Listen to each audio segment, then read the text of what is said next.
The stranger's heart. The morning sun cast long shadows across the financial district as Sarah Martinez hurried down the sidewalk, her worn sneakers making soft sounds against the concrete. Her blonde hair was pulled back in a simple ponytail, and she wore her favorite white t-shirt beneath a red vest, her uniform from the medical training program she had completed just months ago. Sarah was running late, as usual. Between dropping her 8-year-old daughter Emma at school and catching the bus to her job interview, time always seemed to slip away from her. The interview was for a position at a small clinic across town. Nothing glamorous, but it would pay better than her current job at the diner, and it would let her use the medical skills she had worked so hard to learn.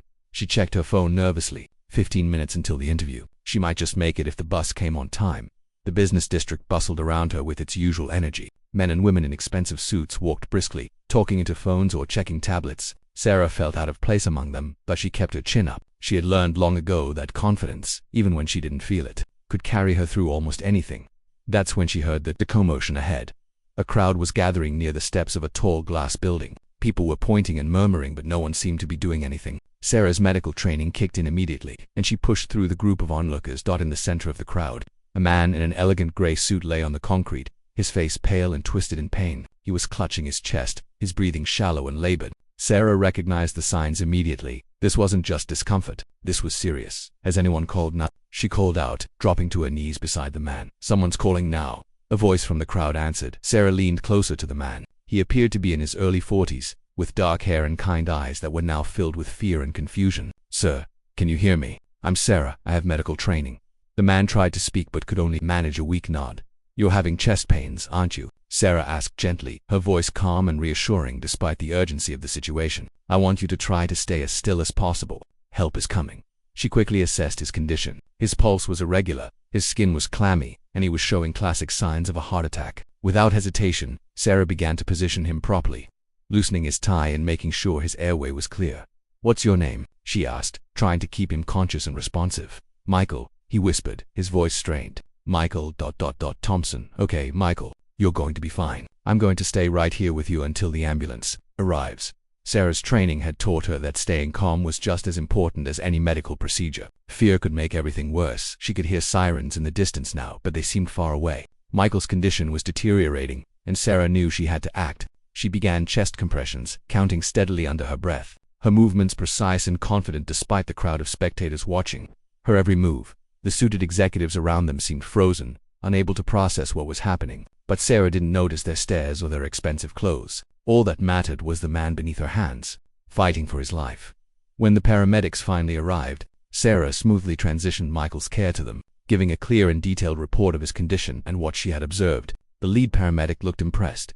"You did everything right," he told her as they loaded Michael onto a stretcher. "You've probably saved his life." As the ambulance pulled away, the crowd began to disperse. Sarah stood there for a moment, her hands shaking slightly now that the adrenaline was wearing off. She looked down at her clothes. Her white shirt was wrinkled and her red vest was askew, but she was presentable enough. Then she remembered her interview. She checked her phone and felt her heart sink. She was already 20 minutes late. By the time she got across town, the position would surely be filled. Another opportunity lost. Another door closed. But as Sarah walked slowly toward the bus stop, she couldn't bring herself to regret her choice. She had saved a man's life today. That had to count for something.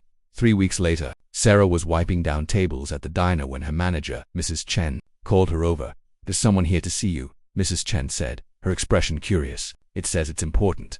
Sarah looked toward the front of the restaurant and felt her breath catch. Standing by the entrance was Michael Thompson, the man from the street. He looked completely different now, healthy, vibrant, wearing a casual button-down shirt instead of the formal suit she remembered. In his hands he carried a large bouquet of flowers. "Sarah," he said as she approached, his voice much stronger than it had been that day. "I was hoping I'd find you here, Michael," she said, surprised. "How are you feeling?" "Are you okay?" "Better than okay," he said with a warm smile. "Thanks to you. The doctors said if you hadn't started CPR when you did, I wouldn't have made it." Sarah felt her cheeks warm. "I just did what anyone would have done." "No," Michael said seriously. "Most people would have stood there and watched. You risked being late, getting dirty, being judged by all those people. You didn't hesitate for a second." He held out the flowers to her. "I wanted to thank you properly, and I wanted to ask you something."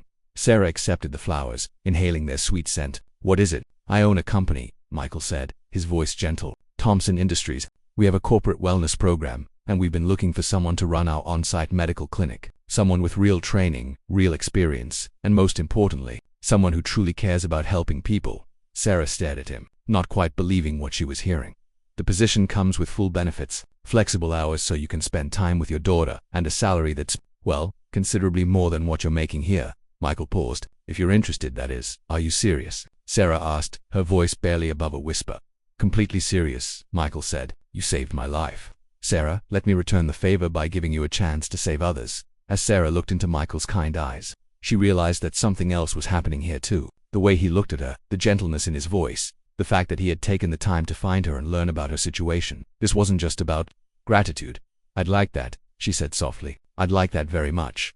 6 months later, as Sarah watched Michael play with Emma in the park near their new home, she reflected on how a single moment of choice had changed everything. She had followed her heart that day on the street, never knowing it would lead her not just to a new career, but to a new family. Sometimes the most important moments in life come disguised as ordinary days. Sometimes saving someone else is really about saving yourself.